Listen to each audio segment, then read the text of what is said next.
அந்த கோடுகளை மாற்றி மாற்றி போட்டு காட்டுகிறார். அவனுடைய விதிப்படிதான் நம்முடைய பயணம் நடந்து கொண்டிருக்கின்றது.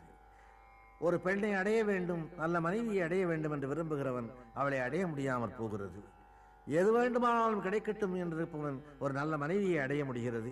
இவையெல்லாம் ஆண்டவன் எழுதிய எழுத்து, கடவுள் அமைத்த மேடை. திருமணம் சொர்க்கத்திலே நிச்சயிக்கப்படுகிறது என்று கிறிஸ்டியானிட்டியிலே சொல்லப்படுவது போல ஹிந்து மதமும் அதை முன்னாலேயே சொல்லி இருக்கிறது. ஆகவே வாழ்க்கையில் எது நடந்தாலும் கூட அதற்கு ஆண்டவன் தான் பொறுப்பு என்கின்ற நியதியை முதலிலே துவக்கி வைத்தது ஹிந்து மதம்தான். அந்த ஹிந்து மதம் எதன் மூலம் இவ்வளவு உறுதியாக எந்த அஸ்திவாரத்திலே நின்று கொண்டிருக்கிறது? நம்பிக்கை. அந்த நம்பிக்கையிலேதான் இதுவரையிலே வளர்ந்து வருகிறது. கோயிலுக்கு போனால், அங்கே நம்பிக்கையோடு போனால், ஆண்டவனை நம்பிக்கையோடு கண்டால் நிச்சயமாக அந்த நம்பிக்கை பலனளிக்கின்றது. நம்பிக்கையிலே சிறிது சந்தேகம் வந்தாலும் கூட மனிதன் முதலில் தன்னை தோல்வியடைய செய்து கொள்ளுகிறார்.